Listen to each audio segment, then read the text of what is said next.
Hello, my real lovelies. Welcome back to the channel, and as always, welcome to my home. Let's get straight into today's story, which is about Harry and Meghan having two new Netflix shows. Now, I think the one is something that was already spoken about a few weeks ago when Meghan launched her Megsy Baby 2.0 American Riviera Orchard word salad nonsense brand that she launched, and we saw her in the kitchen fiddling with flowers and with a bowl in the kitchen, all aesthetic looking and blurry. My goodness, if she applied any more Vaseline to that lens, my goodness, we may as well view her through a veil. I don't know, she's trying to portray some kind of mythical beast, or emphasis on the beast. Anyway, so I'm going to dissect that story and talk about it. And if we smell any Meghan Markle or Harry BS, then we will bring out the goggles and we will give her a zap with the laser. That's what we shall do. By the way, the outfit today, we are wearing the Girls of Great Britain and Ireland tiara, and we have many royal family replica brooches on today. Why have just one when you can have three? So we have Queen Elizabeth II's flower basket brooch, a replica. We have the Jardine Star replica, and we have one of Queen Victoria's bow brooches, all around a long strand of pearls, which I think is appropriate. We're channeling Queen Mary today, so we're definitely not going to have any BS, or BS will be called. So, Prince Harry and Meghan will debut two new Netflix series that will see the Duke lift the lid on the aesthetic and social world of polo. Polo. Of all the things, polo. I mean, my goodness, who is interested in polo? I will say at the top of this video, I like horses. I like hitting things with sticks, but I have never been a big polo fanatic. It is the sport of the elite. You have to have a serious amount of money, really, to be able to do polo. I mean, yes, you can, join clubs and maybe rent horses, but this, make no bones about it, is not a sport that is accessible to everybody. It's incredibly elitist, and of course it just goes to show Harry's own background. I mean, he could have chosen anything. He could have chosen football or soccer. He could have chosen rugby, which would have been a lot more up his alley and more accessible for the everyday person. But of course, to choose rugby might have meant having to come back to the UK, whereas there's a little polo community, obviously, centered around LA, and he has some friends in the polo world, which of course he can exploit for his own benefit. So I don't think this is going to do particularly well, just because I think it's not relatable to everyday people. Most people don't have a horse. Most people don't have a field to go around, hitting a ball with a stick. Most people, cannot afford all the equipment and the outfits and all that kind of thing. So very, very, very inaccessible. And I don't think it will have a broad appeal at all. Let's move on to Meghan for a moment. While Meghan, the Duchess, will celebrate the joys of cooking and gardening and entertaining and friendship. Well, name one successful friendship, long-term friendship, that Meghan has managed to maintain. She seems to burn all of her bridges. As soon as someone becomes dispensable, off they go. Off they go. Cast aside, cast asunder. And as for the joys of cooking, who is she trying to be? Is she trying to be Julia Child? I'm Meghan Child. Is that what she's trying to do? I mean, she's certainly no Fanny Craddock, let's put it that way.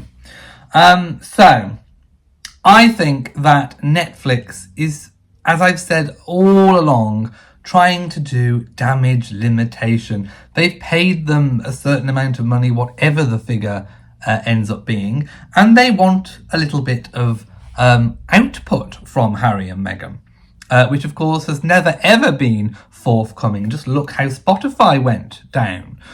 They were too lazy to do the work.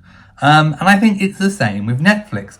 they are scraping the barrel. If Polo was the only idea that Harry could come up with, then they are thinking, as I've said, 2024 is the year of Harry and Meghan trying to be successful.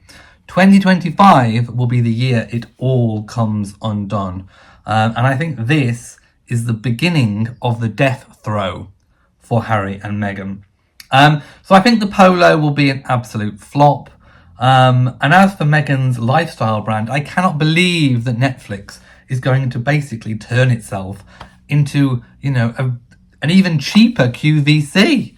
My goodness. It's basically just for Meghan to flog her produce. Buy my batter, buy my batter, buy my book, buy my cookbook, buy my jams, buy my yams, whatever she's got for sale. I mean, my goodness, her Deal or No Deal briefcase has been opened more times than opening and closing and flapping shut more times than goodness knows what.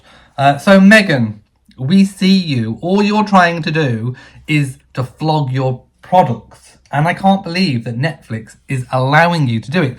But Netflix want to try and save face, don't they? So any kind of output they can get from this dastardly duo is, I suppose, worth it for them.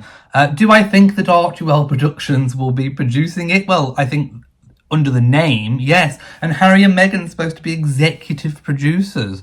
I don't know what they'll be executively producing. They can't even executively produce a bowl of cereal. Never mind TV shows. Netflix will be doing all the work, and Harry and Meghan will just be putting their name to it like they do everything else, piggybacking off the success and ideas and ventures of others is the hallmark of that dastardly Montecito duo. So let's have a look what else is coming on. They have 2 non-fiction projects in the works which come off the back of Meghan's lifestyle brand. So hers is going to centre on topics like gardening and cooking in a move that will likely, most definitely, allow her to cross-promote her brand. The Duke will delve into the world of professional polo, a sport he has played since he was a child, a very privileged child.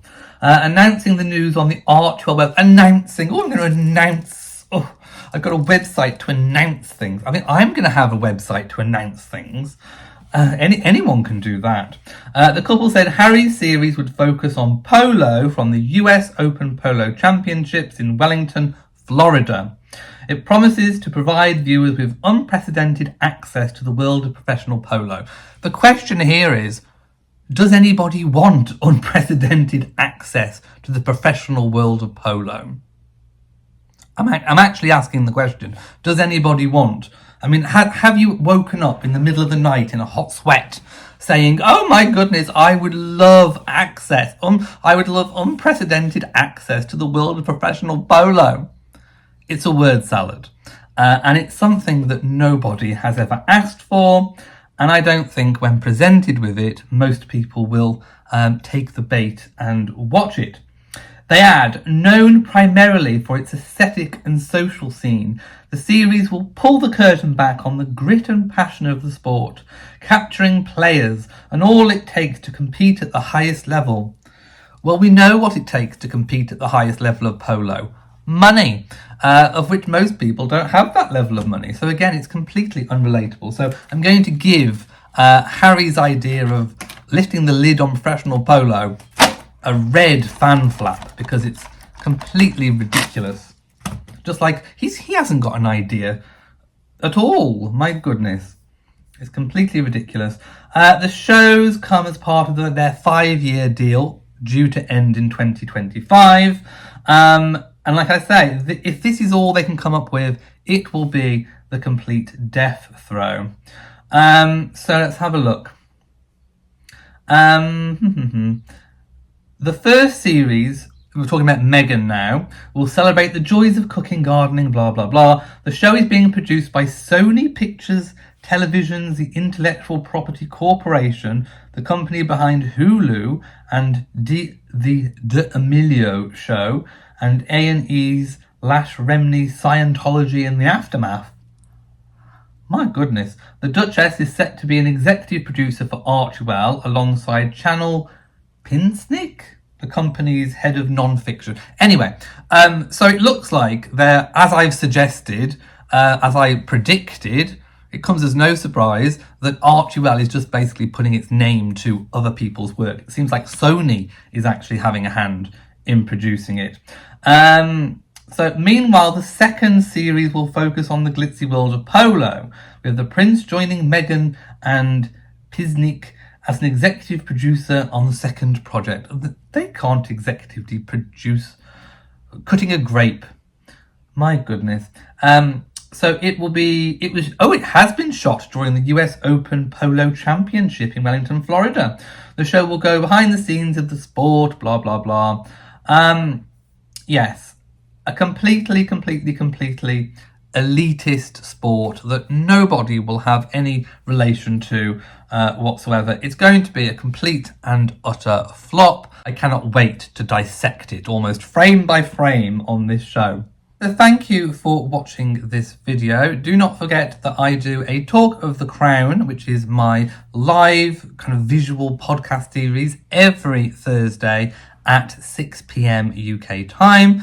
And of course there will be videos coming out in the week. So thank you for watching. If you've enjoyed today's episode, please give it a big old thumbs up. Don't forget to share on social media, and of course do hit that bell so that you know whenever I upload a new video. So from me, mwah, to you all, and goodbye. And remember, we are doing the Lord's work.